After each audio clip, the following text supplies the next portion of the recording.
For 40 minutes, he stood outside that coffee shop holding flowers, watching every car that pulled into the parking lot, watching every woman who walked through that door, waiting for someone he had spoken to every day for 8 months.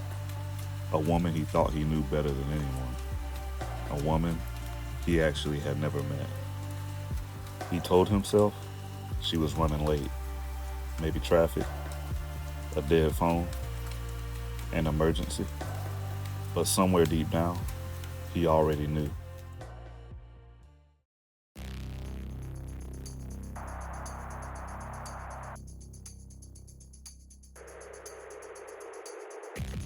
It started 8 months before that night. A match on a dating app. Her name was Elena. 44 years old, architect, widowed, one daughter, loved hiking, loved old movies, lived 2 states away. At least, that's what the profile said. And just like that, the conversation never really stopped. She remembered everything. His kids' names, his divorce, his fears, his regrets, the things he wished he had done differently.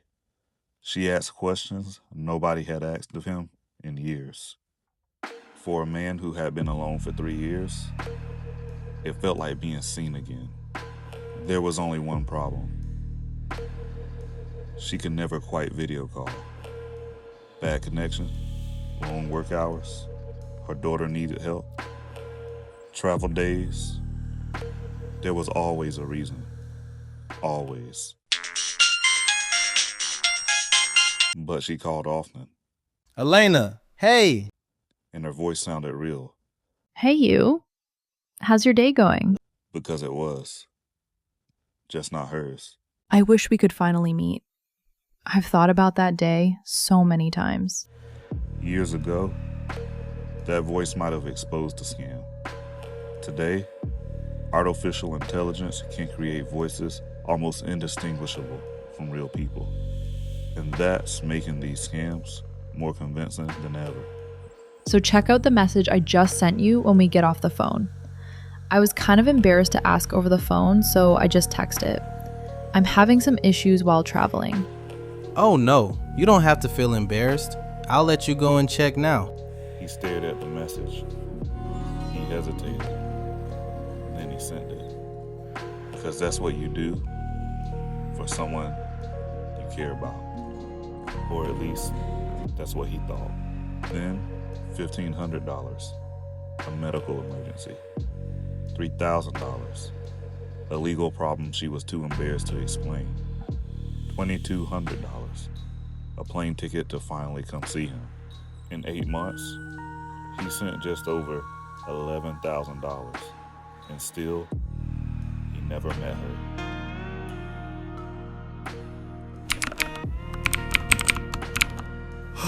No.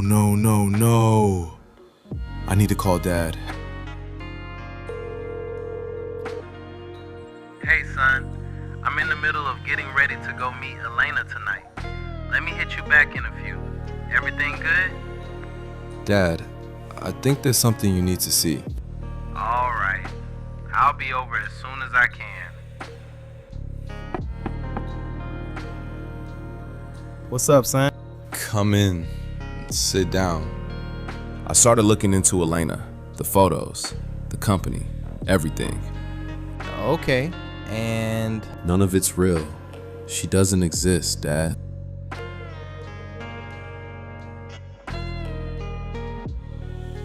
Son, I gotta go. She said she was coming. That was the night he stood outside that coffee shop, flowers in hand, for 40 minutes, waiting for someone who was never going to walk through that door.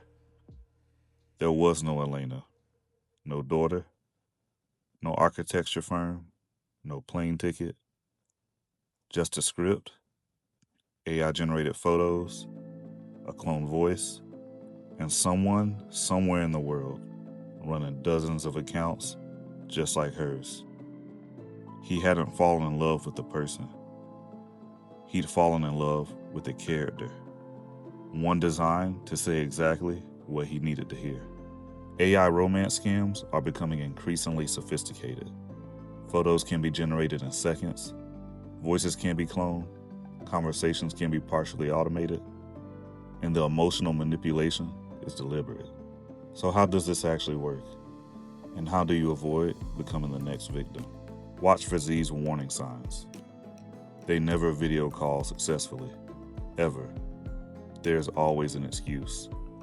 The relationship moves unusually fast. Love, soulmates. They're always traveling, working overseas, deployed, or somehow unavailable. Eventually, there is a financial emergency. Always. The photos seem almost too perfect, too polished, too symmetrical. And here's how you protect yourself. Reverse image search every photo. If they refuse video calls after a few weeks, that's your answer. Never send money to someone that you're not sure who they are. Not once, not ever. Tell someone you trust about the relationship. Outside perspective breaks scams. Secrecy strengthens them. And if something feels slightly off, trust that feeling. Because these scams are designed specifically to override it. He lost $11,000, but the money wasn't the only thing he had to recover. He had to grieve someone who never existed. This isn't about being foolish. It isn't about being weak. It's about being human. And these scams are built by people who understand exactly how to exploit that. The most dangerous scammer you'll ever meet may never exist at all. If you enjoyed this video, make sure you subscribe, because we break down real breaches, real tactics, and real ways to protect yourself. Stay safe, stay aware, and I'll see you on the next one.